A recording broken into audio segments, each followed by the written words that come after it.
Bom dia, sexta aula do curso de superfícies de rima. E nessa aula a gente vai introduzir o conceito, a linguagem básica da teoria dos feixes. Tá bom? Mas antes de começar, deixa eu lembrar, como de costume, o que a gente fez na aula anterior. Então, a gente começou definindo fibrados vetoriais, sobre variedades diferenciáveis, famílias de espaços vetoriais definidos sobre K ou C, munido de uma estrutura de variedade que respeita a linearidade das fibras. Um caso particular desses fibrados vetoriais são os fibrados vetoriais holomorfos, que vivem sobre variedades complexas e as funções de transição são holomorfas. E um caso ainda mais particular dos fibrados vetoriais holomorfos são os fibrados vetoriais holomorfos de posto 1, para os íntimos chamados de fibrados lineares. A partir dos fibrados lineares, a gente definiu um grupo, que é o grupo de classes de isomorfismos de fibrados vetoriais holomorfos de posto 1. É um grupo com a operação de produto, o produto tensorial de fibrados, e com a inversa, o dual de um fibrado, sempre para fibrados de posto 1. Em geral, se eu tiver fibrados de posto 1 maior do que 1, quando eu tomo um produto tensorial, o posto aumenta, mas em posto 1, o posto permanece igual a 1. E a gente viu também, definiu um outro grupo, para uma superfície de rima X. Perceba que o pique X, do jeito que a gente definiu, vale para qualquer variedade complexa. Não foi usado que era a dimensão 1. E a gente definiu div(x) como uma soma localmente finita, os elementos, um grupo cujos elementos são soma localmente finita de pontos de uma superfície de rima. Aqui eu estou usando dimensão 1 para poder falar desse jeito. E a gente viu que esse grupo div de x, o grupo dos divisores, admite um homomorfismo nesse grupo pique de x. Para cada divisor, eu posso associar um fibrado linear. Lembrando que isso era feito via escolhendo expressões locais para D, como 0 menos polo de uma função holomorfa, e considerando nas interseções abertos, onde você tem essa expressão local, o quociente para obter funções de transição de um fibrado. Certo? O núcleo desse homomorfismo é o grupo dos divisores principais, e, portanto, a gente tem uma injeção, um homomorfismo injetivo de div(x) sobre p div(x) em pic x. Isso é uma proposição, dizer que o núcleo é esse grupo, e lembrando que o grupo dos divisores principais é exatamente o grupo dos divisores de zeros menos polos de funções meromorfas globais na superfície X. Bom, a gente não vai explorar muito isso, mas cabe aqui dizer que esse div(x) tem versões em variedade de dimensão arbitrária, e onde você substitui soma localmente finita de pontos por soma localmente finita de hipersuperfícies. O essencial, se você pensar o que está por trás dessa aplicação, é o fato de que meu conjunto finito de pontos, por eu estar numa superfície de rima, é definido como zeros menos polos, uma soma formal de pontos, é definido como zeros menos polos de uma função, ao menos localmente. Quando você quer ir para a dimensão maior, você tem que substituir pontos por hipersuperfícies. Afinal de contas, pontos são hipersuperfícies em variedades complexas de dimensão 1. Isso é uma outra história, e foi isso que a gente viu. E o que a gente quer caminhar para entender é uma estrutura desse grupo, pic(x), quer pelo menos entender que isso é uma variedade complexa, e quer também entender como se comportam esses fibrados, quantas seções possuem, quais características diferem um fibrado associado a um divisor D e a um divisor D', e por aí vai. E para isso a gente vai desenvolver uma série de ferramentas que vamos formular na linguagem dos feixes. Então, feixes, Então, feixes são objetos, Eu não sou especialista na história, na verdade, não conheço ela com muita precisão, mas me parece extremamente interessante, porque foram criadas por Jean Leray. Jean Leray era um analista, ele não era um topólogo, ele não era um algebrista, ele fazia análise, mas foi preso, estava num campo foi um prisioneiro de guerra durante a Segunda Guerra Mundial, e ele usava métodos topológicos para estudar análise, e enquanto preso, para poder ninguém achar que os trabalhos dele em EDP seriam úteis para aplicações bélicas, ele resolveu se dedicar à componente de topologia algébrica do trabalho dele, de topologia, e em 5 anos, enquanto prisioneiro de guerra, desenvolveu essa teoria de feixes, homologia e também de sequências espectrais. Essa referência, esse aqui é um pedacinho das notas, isso é um artigo que conta um pouco essa história. Eu acho fascinante, né, saber que tem essa componente humana nisso tudo. Mas, como eu falei, não sou especialista, mas convido vocês a olharem esse artigo e as muitas referências que tem lá. Tá bom? Mas o que é um feixe? Vamos para a definição. Antes de definir feixe, eu vou definir um conceito um pouquinho mais geral, que é o de pré-feixe. Então, pré-feixe é alguma coisa que vai viver num espaço topológico X. Tá bom? E é algo que... vou definir aqui um pré-feixe de grupos abelianos. Mas, se você quiser, você pode substituir esses grupos abelianos por conjuntos, por anéis, por essencialmente qualquer estrutura algébrica que você imaginar. Então, um pré-feixe de grupos abelianos é essencialmente algo que, para cada aberto de X, eu associo um grupo. Sempre que eu tiver um par de abertos, então, aqui eu tenho um aberto, se eu tenho U, eu associo F de U.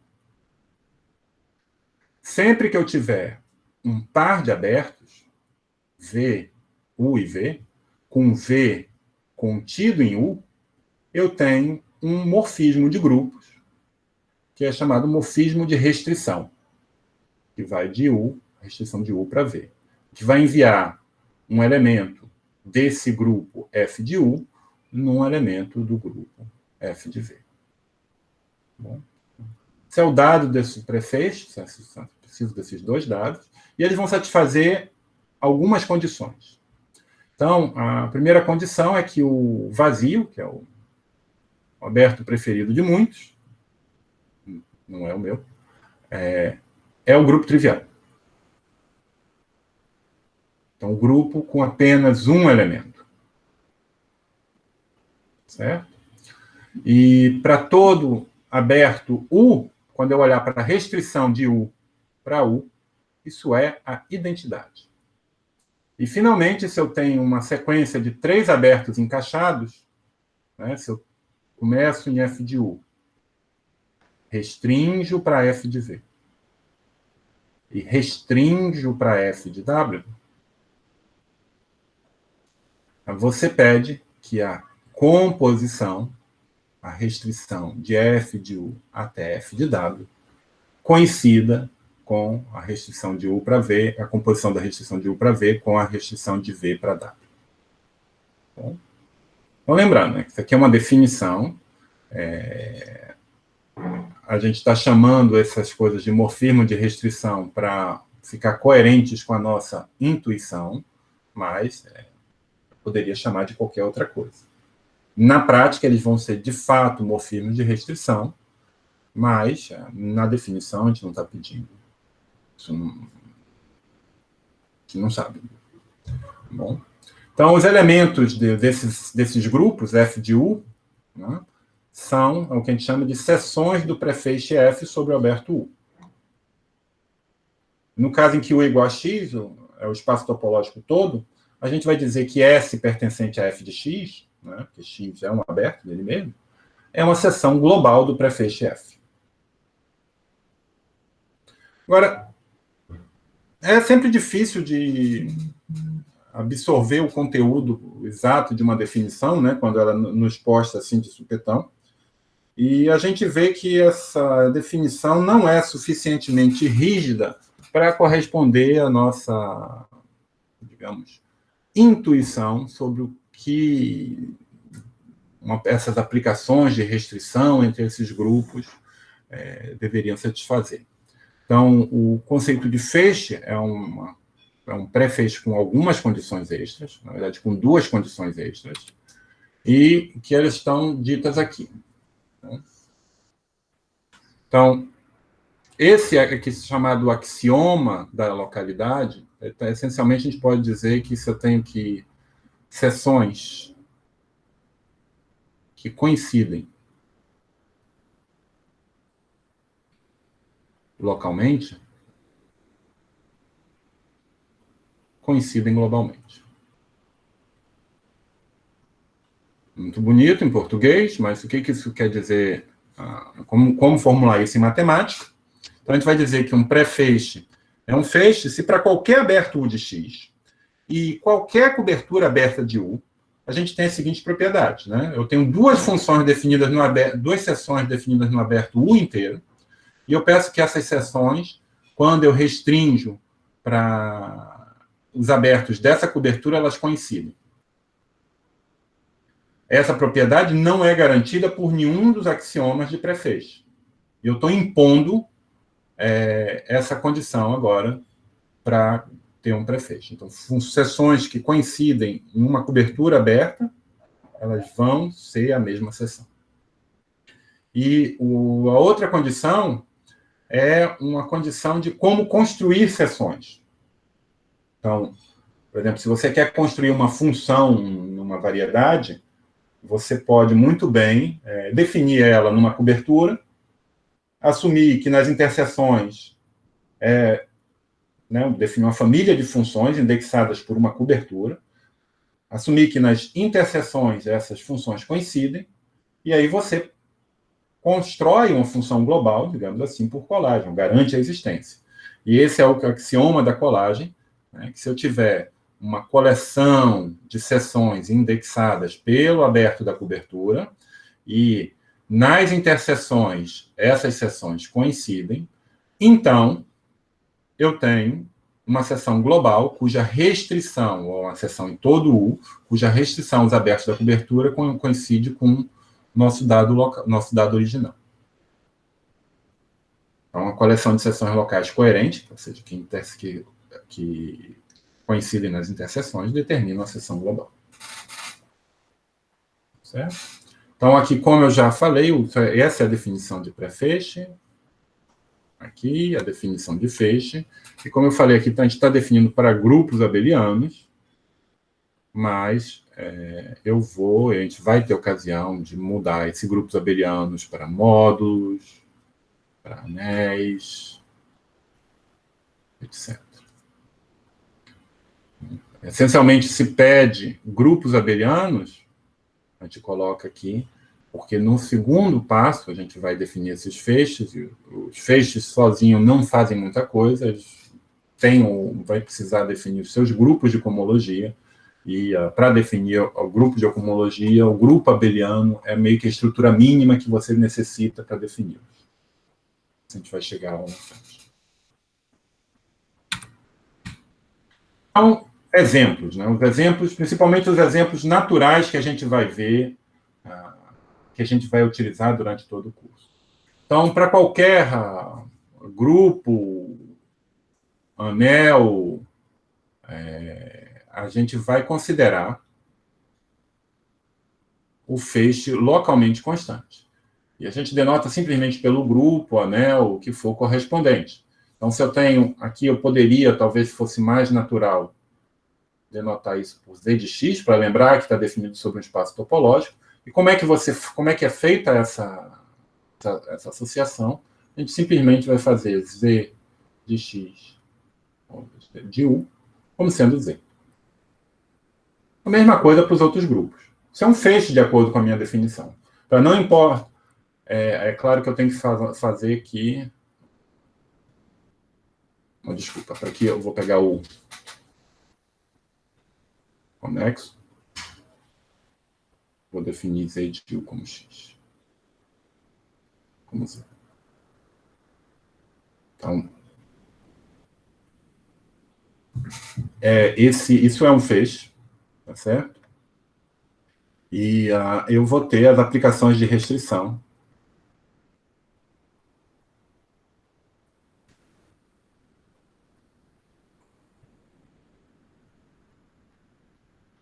Aplicações de restrição vão ser identidade.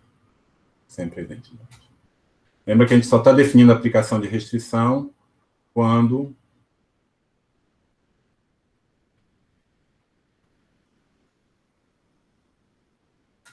eu tenho aberto Z contido em U. Bom?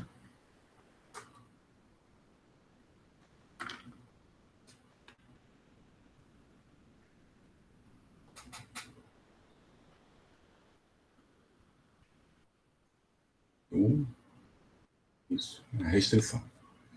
Então, perceba que, por exemplo, isso é um feixe.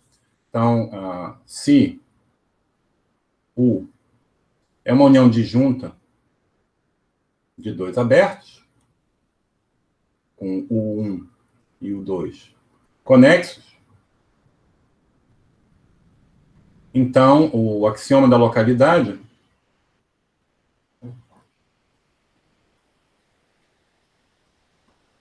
implica que a Z de U é igual a Z2.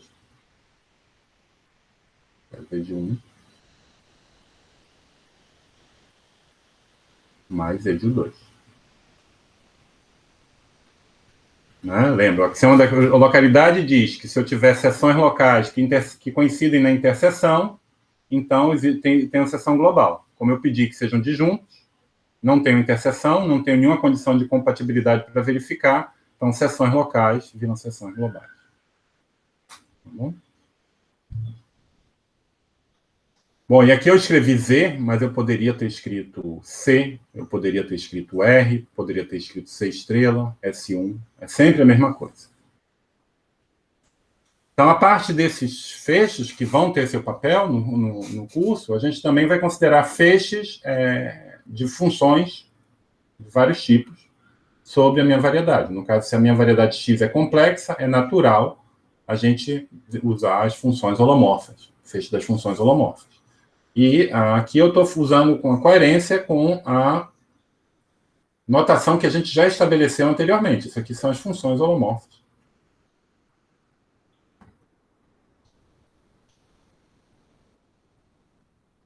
Em U contido em X. Então, vamos ter também funções holomorfas que não possuem nenhum zero, funções meromorfas que não são identicamente zero. Então, aqui eu tenho um grupo com adição.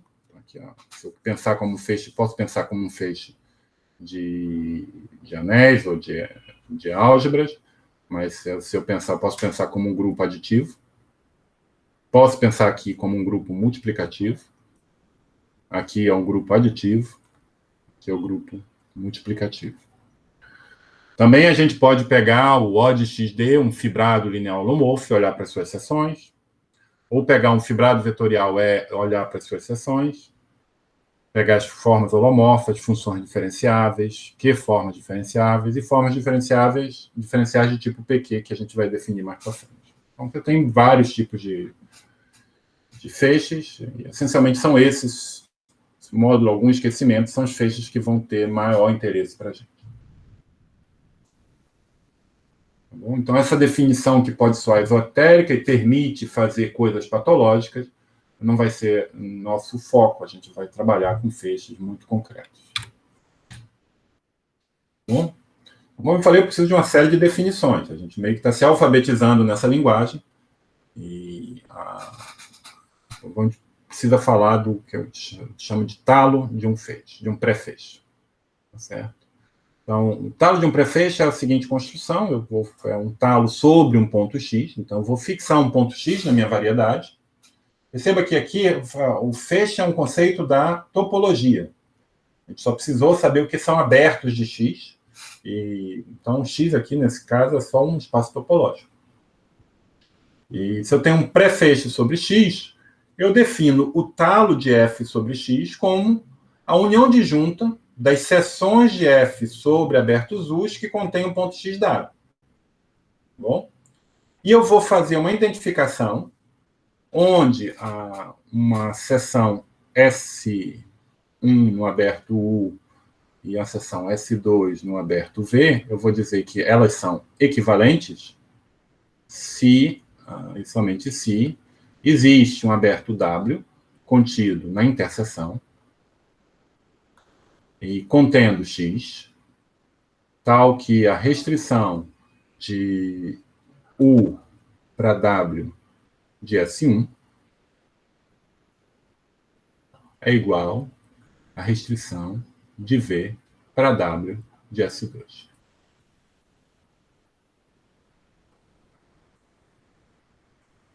Então, se vocês lembram da primeira aula, isso aqui é construção completamente análoga do feixe, dos germes de funções holomorfas em um ponto. Aqui agora eu estou olhando para os germes de seções de F em X. Identifico duas seções se elas coincidem num aberto menor. Então, eu tenho aqui X, eu tenho U, aqui eu tenho V, e aqui eu tenho.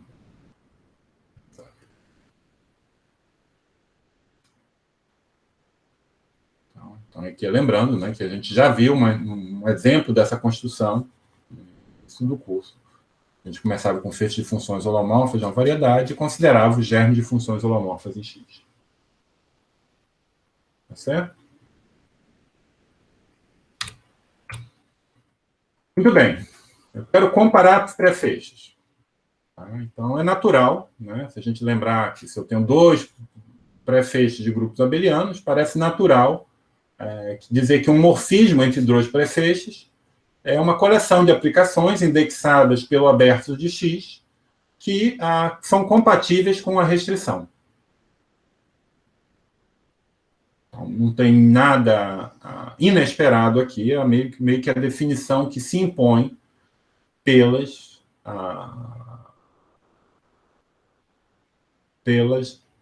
propriedades, pela definição de feixe, de pré-feixe. Tá bom? Então, observações é que a gente vai dizer que um morfismo é um isomorfismo se ele é isomorfismo para qualquer aberto. Lembra que o morfismo φ é a mesma coisa que uma coleção φ U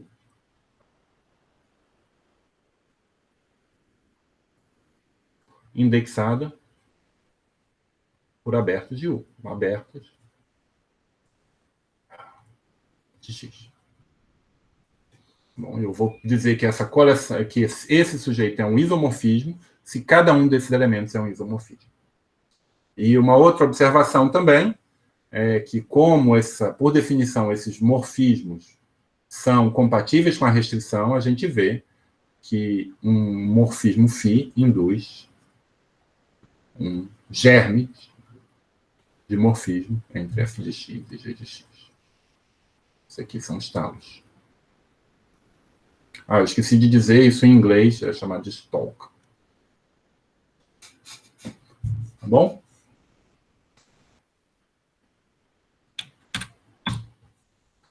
Muito bem. Então, é um exercício interessante para vocês, para meio que para digerir as definições, provar essa proposição. Se vocês quiserem, podem pensar como um exercício. Mostrar que se eu tenho F e G feixes sobre o mesmo espaço topológico, né? Perceba que F e G são feixes, não são só pré-feixes, são feixes. Então, o morfismo de prefeixes é um isomorfismo, entre F e G é um isomorfismo, se somente se os germes são isomorfismos. Isso é falso se F e G são pré-feixes. Quando você tem pré-feixe, você não tem dispositivo para passar de informação local para global. Informação local você passa para global via axioma da colagem e da localidade. Tá bom? Então, é que é um exercício essencialmente prático, como eu falei, para digerir as definições. De qualquer maneira, se tiverem dificuldades, tem referência para a prova dele nas notas do curso. Muito bem, mais uma definição. Então, a gente vai falar aqui do espalhamento de um feixe. Então, essa tradução, não sei se é muito feliz, mas em inglês se fala de sheavification, de um pré-feixe, mas eu achei melhor fazer a ideia de espalhamento, que captura um pouco o que está acontecendo. Tá bom? Então, a gente tem um pré-feixe. Um pré-feixe. E esse espalhamento de um pré-feixe vai ser um espaço topológico que eu vou construir a partir do pré-feixe e que vai me permitir associar de forma natural um feixe a um pré-feixe dado. Tá bom? E como é que é feito isso? Então, a primeira coisa, eu vou definir um conjunto. Você vai considerar esse conjunto F entre barras como sendo a união disjunta, indexada pelos pontos do espaço topológico, dos germes de F em X. Então, esse é um conjunto. Tem esse conjunto. Né? E o ponto todo é que eu vou dotar esse sujeito de uma topologia. Quero colocar uma topologia. E a topologia, para eu dotar de uma topologia, basta eu definir uma base de abertos. Tá certo? Então, como é que eu vou definir a topologia? Eu vou definir uma base de abertos. E como é que eu vou definir esses abertos? Eu vou fazer do seguinte jeito. Eu vou pegar uma seção. Vou pegar um aberto U, contido em X. E vou pegar uma seção em F de U. E eu vou definir um aberto aqui em cima como sendo a união de X pertencente a U de S de X. Eu vou declarar, então, esse conjunto contido em F, eu declaro como um aberto.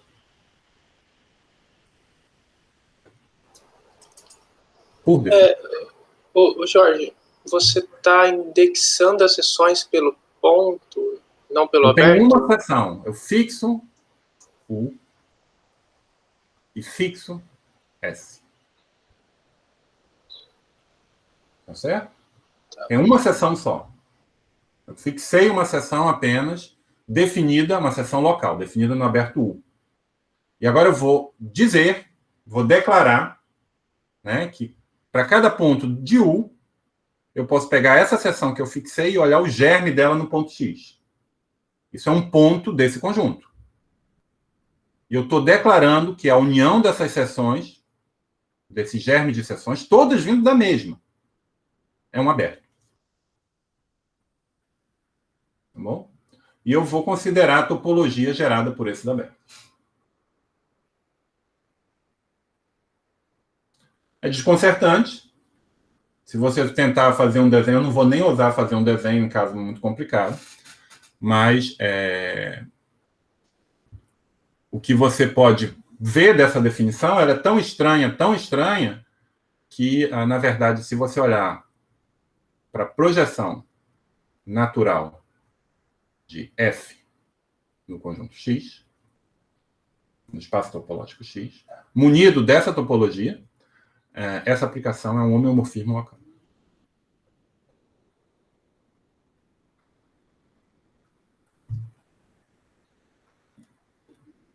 Em geral, esse sujeito vai ter uma quantidade absurda, não enumerável, de componentes conexas, não vai ser Hausdorff, vai ser uma desgraça.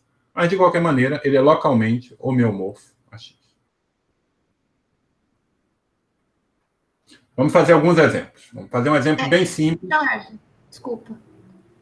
Eu não entendi uma coisa. Você fixa de início o U e a sua seção, E aí a sua topologia é gerada só pelos SX fixado S fixado U? Ou você varia depois do S? Eu vou variar o U e vou variar o S. Ah, tá. Mas esse sujeito que é o aberto. Esse sujeito é aberto, né? Eu fixo U e fixo S e defino esse aberto. Agora, vario U, vario S, eu vou conter a coleção de todos os meus abertos desse espaço do espalhamento de F.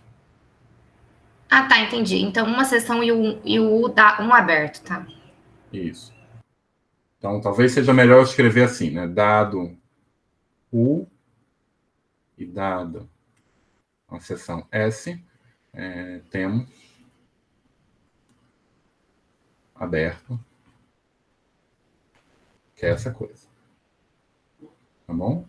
E agora, para eu definir uma base da topologia, eu vou variar agora em todos os abertos de X, todas as seções de F em cada um dos abertos, e vou construir essa coleção enorme de abertos. E vou olhar para a topologia gerada por ela. Tá bom? E é claro que aqui eu tenho, né, uma aplicação de projeção, certo? E, então, se vocês olharem, meio que por definição, isso é um homomorfismo local. Em todo ponto, admite uma vizinhança que é homeomorfa a um aberto da base. Que é isso que é ser um homeomorfismo local. Então, se eu tenho um ponto aqui, eu posso pegar um aberto, eu sei que os abertos, um aberto suficientemente pequeno vai ser dessa forma, e você tem um inverso, que é pegar o mapa que manda de X para esse X.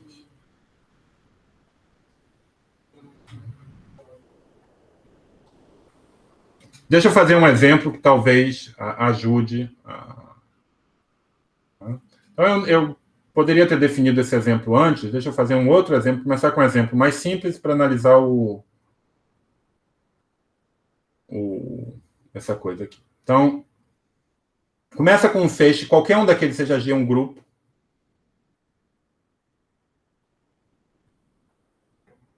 E eu vou considerar X um espaço topológico.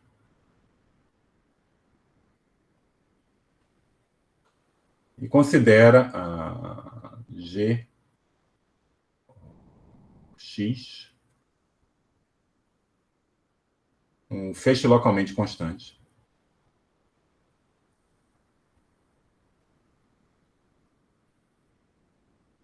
Constante. Determinado por G. Então, lembrando que as seções para abertos conexos dessa coisa são seções de G. Então, é um ponto de G. É um elemento de G. Tá bom? Agora, fixa X, um ponto de X.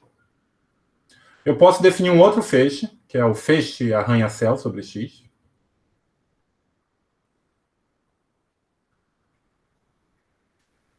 Que é definido da seguinte maneira.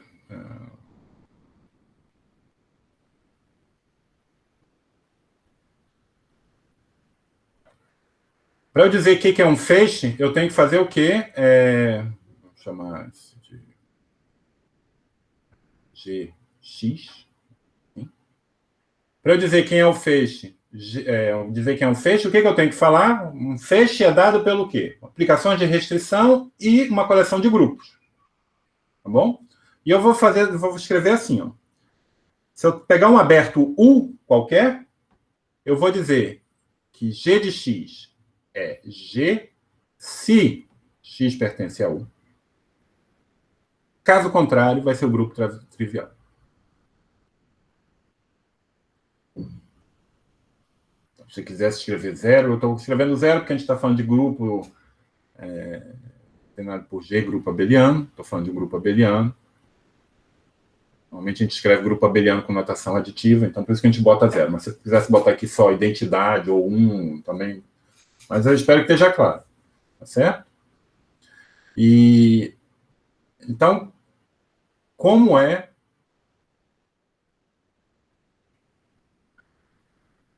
esse espaço topológico aqui? Se vocês seguirem a definição, vocês vão ver que esse F... Então, vamos pensar que X aqui é uma reta ou um intervalo, pouco importa. O C. Então, o X... Deixa eu ir para aqui para cima. Deixa eu ir no... Então, aqui, continuando. Né? Então, suponha que X é igual a C. E vamos considerar o feixe arranha-céu Z sobre 2E, 0. Eu estou pensando aqui, vou pegar um ponto melhor chamado ponto P.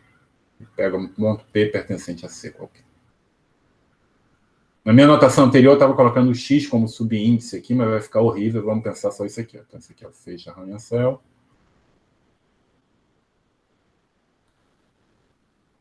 Suportado em X. Suportado em X.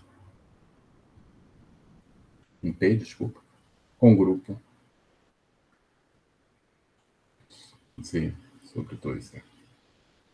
Então, o meu espaço topológico é o plano complexo. X, né?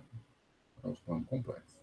Então, quem é esse sujeito? Quem é o espelhamento desse cara?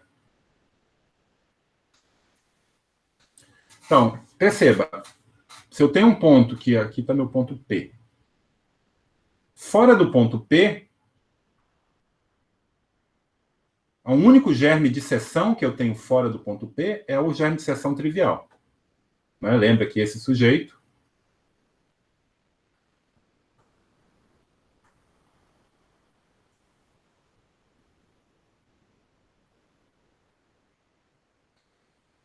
se P pertencente a U, 0, caso contrário. Particular, isso me diz que Z sobre 2E, P, num ponto X, vai ser igual a Z sobre 2E, se X igual a P, e vai ser igual a 0, caso contrário. Tá bom? Então, se eu for desenhar esse meu espaço, para qualquer ponto fora de P, eu tenho apenas um ponto. Então, fora de P, esse espelhamento é uma cópia de C. Agora, sobre P, além do ponto 0, eu tenho também o ponto 1. Então, como conjunto, é esse trem aqui. É uma cópia de C e um ponto a mais. Mas perceba, esse desenho não é bom. Por quê? Porque se eu pegue um aberto qualquer aqui, contendo P. Pegue uma seção aqui que é não nula, seção 1. Eu tenho duas seções só sobre esse aberto. Eu tenho a função identicamente nula, a seção 1. Eu pego a seção 1. A topologia que eu estou botando nesse conjunto me diz que esse sujeito possui uma vizinhança isomorfa, homeomorfa, desculpa, a esse aberto 1. Então, na verdade, talvez o melhor desenho fosse... Sei lá. O que a gente está vendo é um espaço topológico não Hausdorff.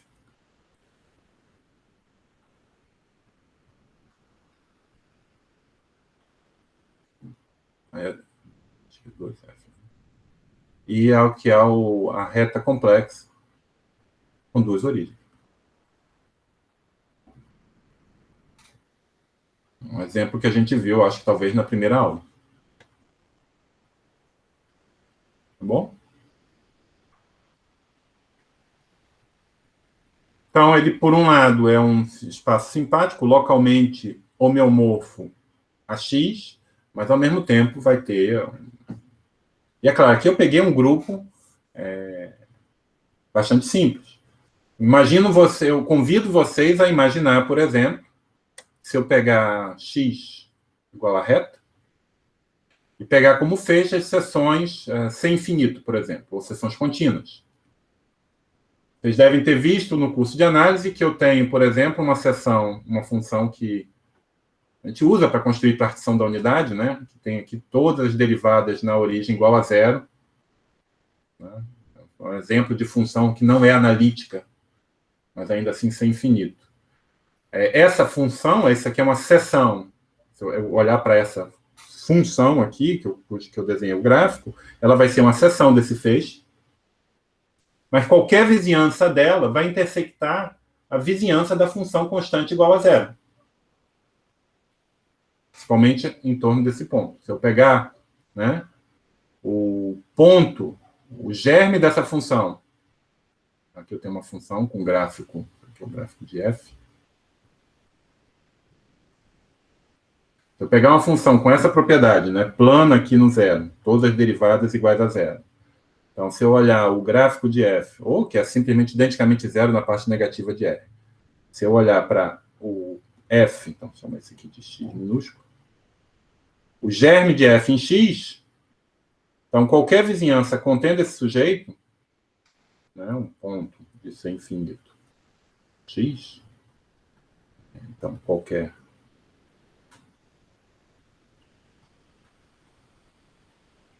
aberto, vendo, fx intersecta qualquer aberto contendo o germe da função zero. Tá bom? Vocês estão comigo? Então, tem duas seções que não, dois pontos desse espaço topológico que não admitem vizinhanças, apesar de serem funções bem diferentes. Não admitem vizinhanças disjuntas. Muito bem. Tá, então, lembrando, esse é o espalhamento. Como o conjunto é muito simples, eu vou considerar, para cada ponto, a união disjunta dos germes de f em todos os pontos de x, e eu vou dotar esse sujeito de uma topologia, que ela é feita meio que por design, né, por construção, para que essa aplicação seja um homeomorfismo local. Bom. Então, a definição, se eu tenho um prefeixe f, eu vou definir um feixe, vou definir uma coisa, então, que vai ser um feixe, que vai ser f mais de u, que vão ser as seções dessa projeção.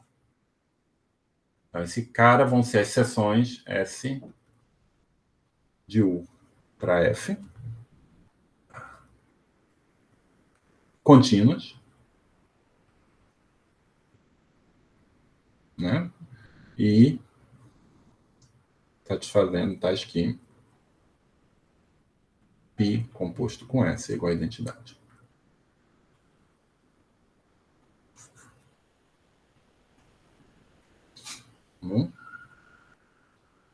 Esse aqui, na verdade, não é uma definição, é uma espécie de definição barra proposição, que me dá, a partir de um pré-feixe qualquer, um feixe canonicamente associado.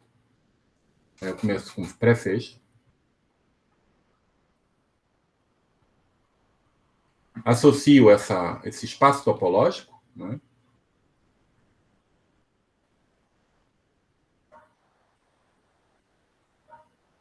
Localmente homeomorfo a X,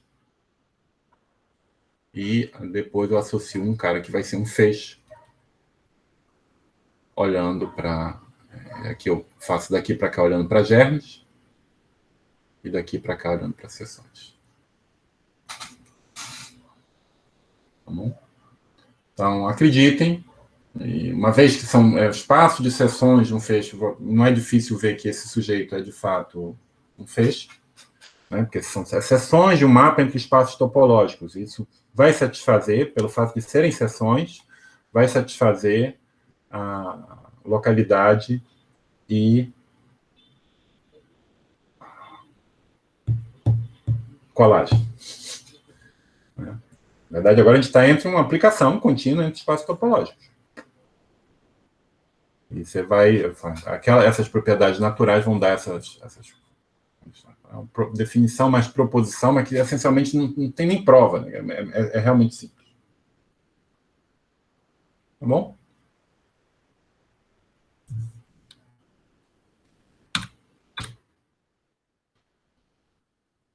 Lembrando a definição que estava no slide anterior, né? Para cada aberto, eu defino F+, como o grupo de aplicações contínuas do espalhamento, da base de U no espalhamento, que quando eu faço a seção, tem aqui o espalhamento, aqui π para x, eu estou olhando agora para seções aqui, o que é composta a identidade.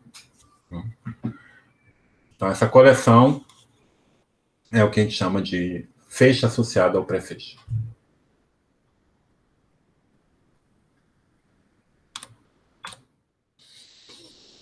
Bom?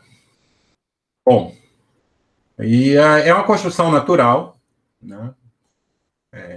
Novamente, eu não vou fazer a demonstração, vocês podem meio que assumir, se não quiserem ler uma demonstração, tem referências nas notas. Aí se eu dou, então, um morfismo de pré-feixes, onde F é um pré-feixe, e G eu sei que é um feixe, esse cara aqui é feixe. Então existe, dado qualquer morfismo, existe um único morfismo, psi, que faz esse diagrama como está. Aqui essa aplicação ela é natural, né? Isso aqui é meio canônica, e eu estou falando que existe um único psi aqui.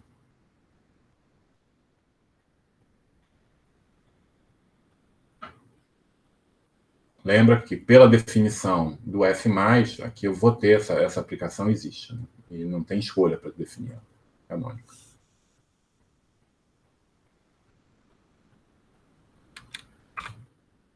Tá. Então, vamos lá. Preciso falar de núcleo, imagem e conúcleo de morfismos. Então, seja φ um morfismo de pré-feixes, tá bom? Então, se F e G são feixes, então o kernel também é um feixe. Isso não é difícil de mostrar. Vamos tentar mostrar isso. Certo? Então, o que é um morfismo de feixe? O morfismo de feixes é uma coleção de morfismos indexadas pelos abertos de X. Ô, Jorge, posso interromper um pouquinho? Só voltando atrás. Para ver se eu entendi mesmo direito. A ideia dessa construção que você está fazendo é, tipo, já separar seções que não... Aquela ideia de continuação analítica, né? Você meio que já separa seções que não são compatíveis para conseguir, sei lá, para fazer com que o espaço que vale aquela propriedade de feixe, né? Que se localmente vale no espaço todo. É mais ou menos essa ideia? Eu acho que talvez é um pouco diferente. A ideia é tem essa, acho que a palavra não é diferente. Tem mais uma ideia aí também. Tem a ideia da colagem também. Localidade quer dizer que eu vou... primeiro, você vai ter que apagar algumas coisas. Seções que não são nulas, mas que são localmente nulas, você tem que se livrar delas. E você se livra delas quando você faz essa primeira construção.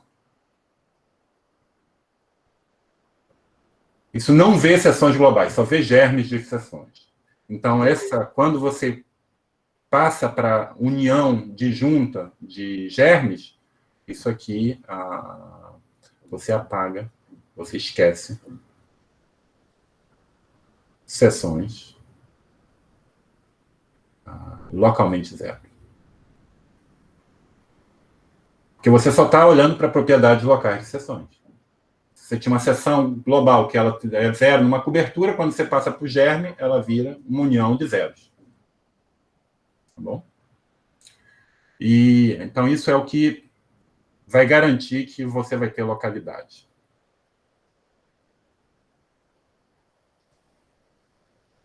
Agora, aqui, quando eu falo, porque a topologia, eu doto esse sujeito de uma topologia gerada por abertos, quando você gera uma topologia, você tem uma coisa de colagem.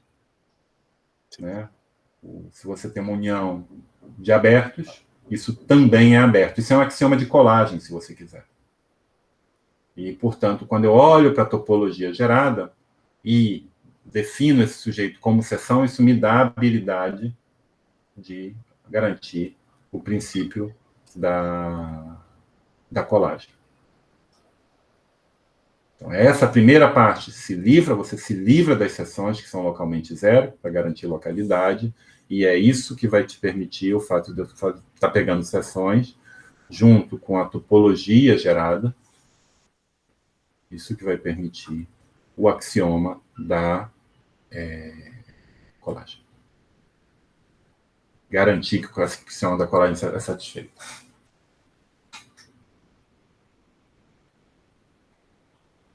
Melhorou? Mais alguma pergunta nessa linha? Então, voltando aqui, onde é que a gente estava? Então, a gente está com núcleo, imagem, e quero definir núcleo, imagem e conúcleo. Então, seja F um morfismo de pré-feixes. Então, vamos assumir que tanto F quanto G são feixes. Ou seja, é um pré-feixe. Lembra que isso aqui é um pré-feixe. Mais localidade, mais colagem. Então, a afirmação é que o kernel desse sujeito é um pré-feixe. E o kernel, eu vou definir, é claro, como o feixe ou pré-feixe para cada aberto. Kernel de φ de U é o kernel.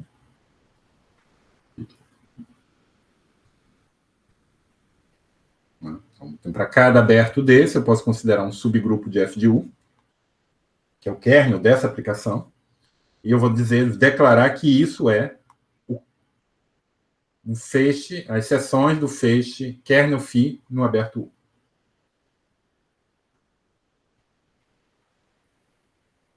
Tá bom? Bom, então esse sujeito, todos esses caras são seções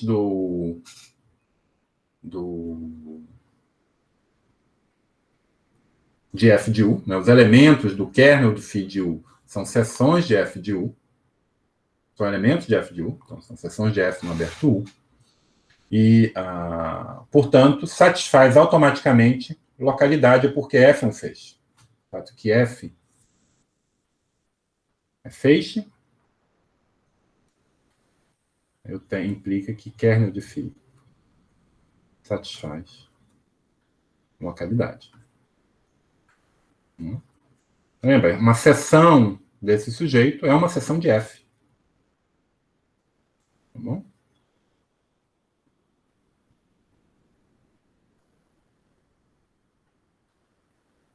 E o fato de que G é feixe, né, garante o quê? Se eu tiver uma coleção de elementos no núcleo,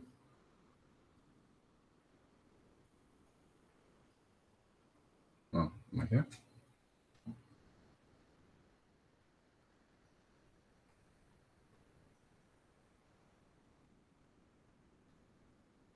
Isso. O fato que G é feixe, né? Portanto, em particular, que o G satisfaz a localidade, vai implicar que o kernel de φ satisfaz colagem. Então, localidade de G mais colagem de F vai implicar que kernel de φ satisfaz colagem. Vamos lá. Imagina que eu tenho uma coleção de elementos do kernel de uma cobertura. Então, e que coincidem nas interseções. Então, mas isso cola como seção de F, porque F tem colagem. Resta verificar que isso está no kernel do aberto união. Mas a imagem dessa seção é uma imagem que localmente é zero, porque é uma colagem de elementos do kernel. Então, como G satisfaz localidade, uma coisa localmente zero em G é porque era originalmente zero. Então, esse sujeito é uma seção global. Então, é um exercício importante de vocês você ler essa parte da teoria básica, você pode ler folheando sem pensar o que está sendo demonstrado, mas se você parar para pensar o que está sendo demonstrado, tentar construir demonstrações como eu estou fazendo, mesmo que sem escrever, ajuda demais. Porque sem pensar nesses termos, eu acho que a gente não entende. Eu, pelo menos, não entendo. Tá bom?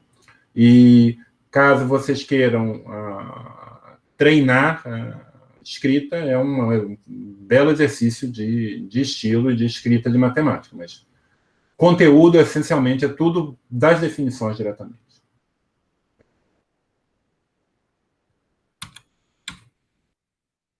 Bom, então, esse é um ponto. Se F e G são feixes, percebe que eu usei tanto F quanto G é feixe. Eu usei localidade daqui. E aqui eu usei tanto localidade quanto colagem. Então, preciso que tanto F quanto G sejam feitos. Muito bem. Então, o que acontece é que eu poderia também tentar definir o feixe imagem de φ no aberto U como simplesmente a imagem de φ no aberto U. Mas não funciona. Isso aqui não funciona. Esse cara aqui, se eu definir assim, esse sujeito não é um feixe. Apenas pré-feixe.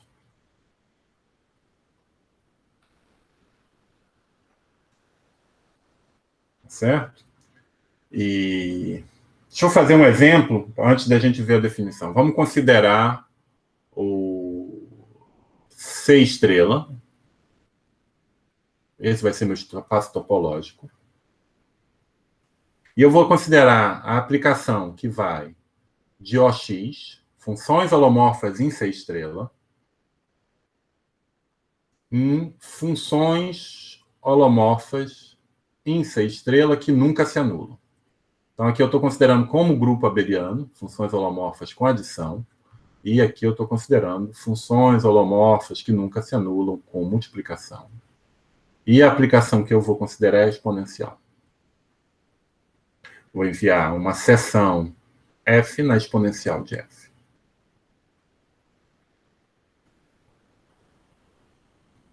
Tá bom?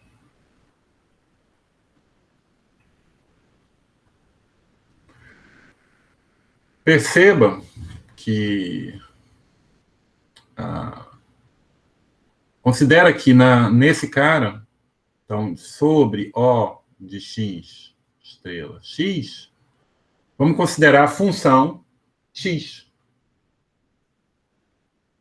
Nossa, vou considerar f aqui, que é f de x igual a x.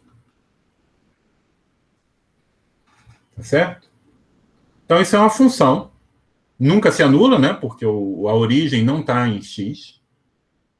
Tá? E essa função não está na imagem desse morfismo. Então, f não pertence à imagem de exponencial de OX. X para OX. X estrela.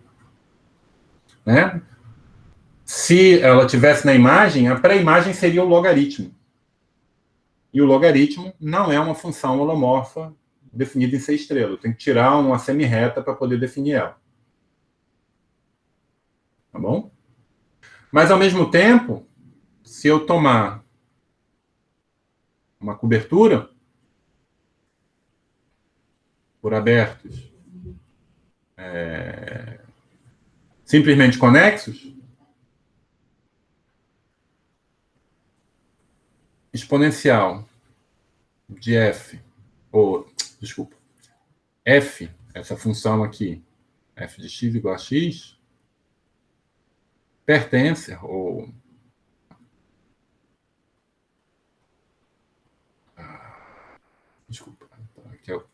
se eu restringir a F a esses abertos UIs, o I simplesmente conexo, esse sujeito pertence à imagem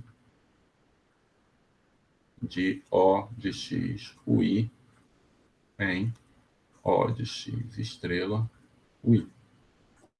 Porque localmente eu tenho um logaritmo. Tá bom? Particular, se eu tentar fazer essa definição que eu coloquei aqui, vou tentar fazer isso, esse sujeito não satisfaz o axioma da colagem. Eu tenho que a restrição da função x a uma cobertura está na imagem dos morfismos, mas o cara global não está. Tá bom? Então, eu defino... esse sujeito aqui eu não faço assim. A gente define um I bonitinho aqui. I de φ. Eu defino isso aqui, um prefeixe. I de φ, U, como sendo a imagem de φ. Eu considero agora o feixe imagem. Feixe imagem. Vai ser o I, φ, imagem. O espalhamento desse I, φ. Essa é a definição do feixe imagem, ou seja, você tem o pré-feixe imagem e você constrói o feixe imagem usando a construção do espalhamento. Tá bom? E você pode fazer exatamente a mesma coisa com o conúcleo. Você constrói um pré-feixe e define o conúcleo como sendo o espalhamento do pré-feixe. Esse aqui é um pré-feixe. E esse sujeito aqui é um espalhamento.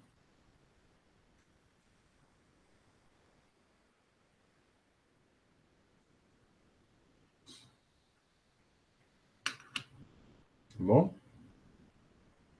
Está acabando as definições. Jorge, o quociente vai ser sempre feixe? Oi? Eu posso definir um feixe quociente também? Que você tá... Quociente é um coquerno, né? Ah, sim, não deixa de ser. Quociente é o coquerno, ele não é feixe. Dá o mesmo problema. O quociente, no final, é uma espécie de feixe-imagem também. Né? Mas é isso que a gente está falando. O quociente aqui, ó, exatamente o quociente do G pela imagem do F, né? É um pré-feixe. Não é um feixe.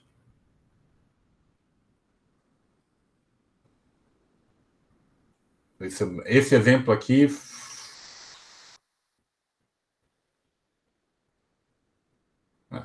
Deixa você pensar. Então, você precisa... A única coisa que funciona bem é o kernel. Depois, tanto a imagem quanto o conúcleo dá problema. E é isso. Mas você vai sempre fazer essa construção. Ela dá problema normalmente apenas por não satisfazer a localidade ou a colagem. Então, você define você tem sempre um pré-feixe e, a partir daí, você constrói o feixe usando esse processo canônico de espalhamento. Perceba, e tudo isso é construído para não importa qual topologia eu tenho em X. Tá? Então, por exemplo, pessoal que já viu alguma coisa de geometria algébrica, essa construção funciona da topologia de Zariski. Não importa a topologia que eu estou em X.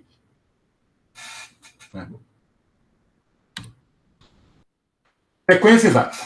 Então, agora eu vou ter uma sequência, uma família de feixes de grupos abelianos sobre o mesmo espaço topológico X e uma coleção de morfismos. A gente diz que uma sequência, isso aqui é uma sequência de feixes, e a gente diz que essa sequência é exata quando a imagem de um é igual ao núcleo do seguinte. Então, eu quero que essa imagem... Então, tem aqui a imagem, por exemplo, a imagem de alfa 0, está contido aqui dentro, mas o kernel de alfa 1 também está contido aqui dentro, e eu quero a identificação das duas coisas.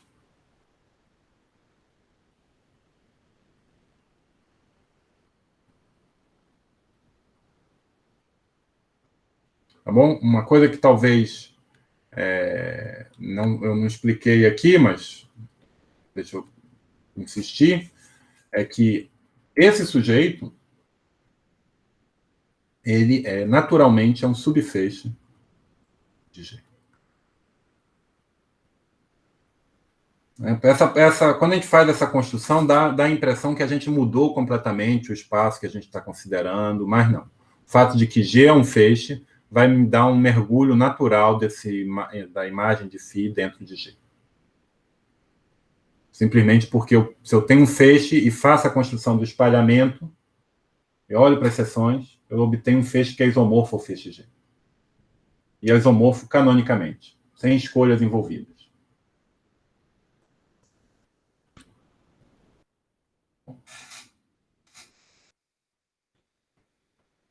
Outra coisa, uma classe importante de sequências exatas são essas sequências exatas em que FI igual a zero para valores negativos e valores maiores que 2. É isso que a gente chama de sequência exata curta, onde só tem 3 feixes. Né? Coisa desse tipo. Na verdade, não tem 3 feixes, tem 5 feixes. Porque esse zero aqui está denotando o feixe trivial. O feixe zero. Isso aqui também está denotando o feixe zero. E essa convenção que núcleo é igual à imagem também vale aqui. E aí como esse é o feixe zero, a imagem aqui é o zero. Eu estou pedindo que o núcleo de alfa seja igual à imagem do zero, ou seja, que o núcleo de alfa seja zero. E da mesma maneira, a gente tem aqui a imagem de beta, né, é igual ao kernel de zero. Mas o kernel da aplicação que vai para zero é todo o espaço, então estou pedindo que essa aqui seja sobrejetiva. Isso aqui está dizendo que a alfa kernel zero, ou seja, alfa injetiva. E essa aqui está dizendo que a beta é sobrejetiva. Então, um exemplo que vai ser importante para a gente é essa sequência aqui.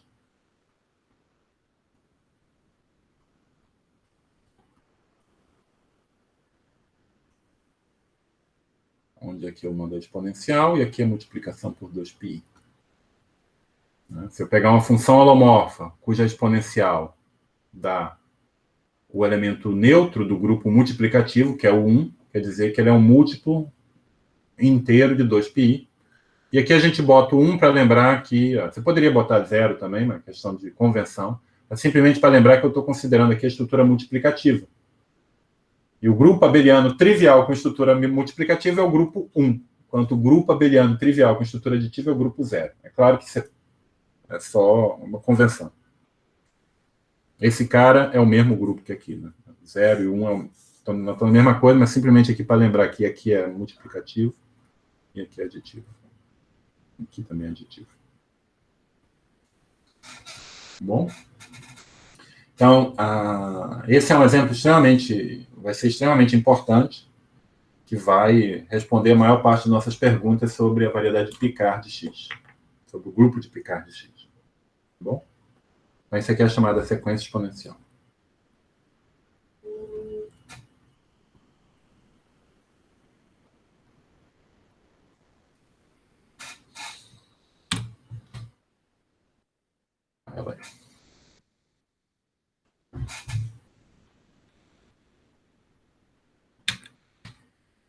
Então, para meio que encerrar, deixa eu só fazer uma proposição. É que se eu tenho uma sequência exata curta de feixes de grupos abelianos, então para todo aberto U, eu vou ter isso. Eu vou ter uma sequência exata, mas que ela seja interrompida. Eu não sei garantir a sobrejetividade dessa última flecha, desse último morfismo. E, de fato, a gente viu um exemplo, né? No caso da sequência exponencial, no caso da aplicação exponencial, né? Quando eu estava olhando aquela anterior,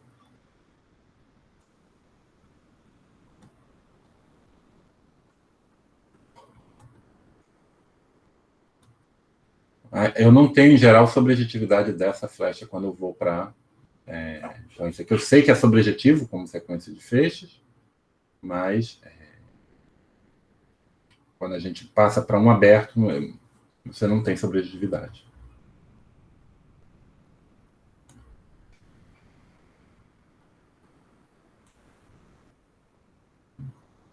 O mesmo x.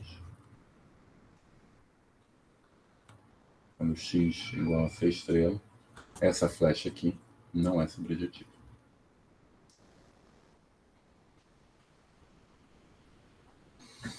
Tá? Não sei se deixa eu voltar aqui, que eu acho que eu não botei o acento necessário nessa coisa que é importante.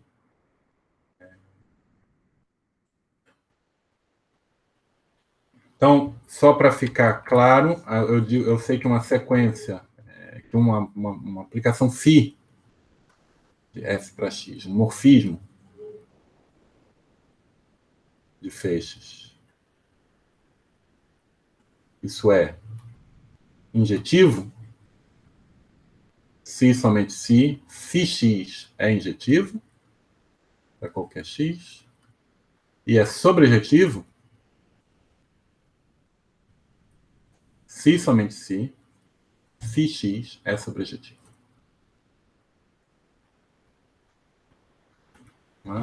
Porque se você tem injetividade ou sobrejetividade, injetividade vai garantir que o kernel é trivial, e φ de x, a sobrejetividade φ de x vai garantir que o cokernel é trivial. E são os conceitos de você ter injetividade e sobrejetividade. Né? Bom. Tá, agora, realmente, para terminar, isso não é a última definição, só mais uma definição, para a gente poder se livrar dessa primeira seção das notas, onde tem mais definição do que qualquer coisa. Na aula que vem vai ter menos definição, mas talvez uma definição um pouco mais difícil de absorver. É a história de feixes de seções de fibrados vetoriais. Né? Se eu tenho um fibrado vetorial, eu tenho um feixe de seções holomorfas de E, né? Que são simplesmente as funções holomorfas, aplicações holomorfas de abertos da base em E. Aqui é E, tá? Aqui eu botei L.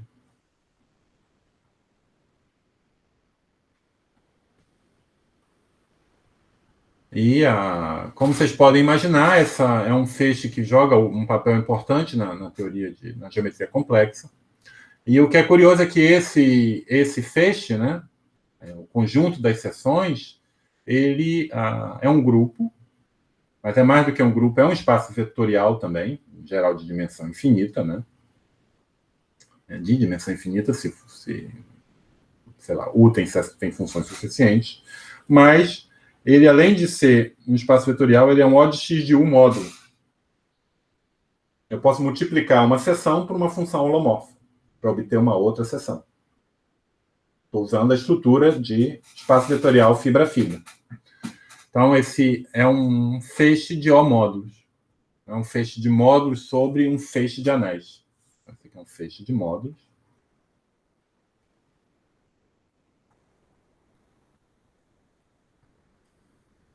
Sobre um feixe de anéis.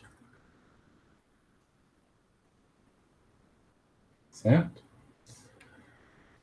Muito bem. E ele tem uma característica bastante curiosa, que localmente, como localmente meu fibrado é trivial, então, localmente eu consigo escrever esse módulo, OXU módulo, com um aberto suficientemente pequeno, como um OXU módulo livre, de posto igual ao posto do fibrado vetorial. Então, a gente é levado a essa definição, que é mais para terminologia, porque dependendo da referência que vocês forem ler, o autor nunca vai falar de fibrado vetorial. Mas o tempo todo vai ter um fibrado vetorial atrás, e ele vai chamar isso de um OX módulo localmente livre de posto R. Isso é exatamente o feixe de seções de um fibrado vetorial de posto R. Só para, dependendo da referência que vocês forem ler, não ficarem completamente perdidos com a terminologia. Então, feixes localmente livres, feixes de OX módulos localmente livres de posto R, é exatamente a mesma coisa que feixe de seções de fibrado vetorial de posto R. Bom? Novamente, também, muitas vezes, os autores, eles, no contexto já fica claro que você está falando de OX módulo, eles nem falam de OX módulo, falam simplesmente feixes localmente livres de posto R. Isso é um fibrado vetorial. Feixe de seções no fibrado vetorial de posto R. Convido vocês, novamente, a pensar e tentar ver como é que se prova uma proposição desse tipo. Mas é meio que direto das definições. Tá bom? Então é isso. A aula que vem, a gente define homologia. Homologia de feixes. Tá certo? Eu recomendo, para quem nunca viu, uma leitura dessa seção 2 das notas antes da aula, e eu vou fazer como a aula de hoje, vou explicar. Vai ter um monte de definição, vão ter algumas verificações que a gente vai ter que fazer, mas espero que fique claro para vocês, talvez não no primeiro momento, mas pelo menos no segundo momento, que não é bicho de 7 cabeças, que tudo são conceitos bastante simples, só que você precisa da linguagem. Então, você precisa dedicar algum tempo para poder falar nessa língua. E uma vez que estiver falando, vocês vão ver que realmente vai ser mais fácil de formular uma série de argumentos matemáticos que, de outra maneira, seriam necessariamente de uma complicação desnecessária. Tá bom? Então, é isso. Então, a gente continua na próxima terça-feira, não é isso? Bom, vou parar. Mais alguma pergunta? Vou parar a gravação.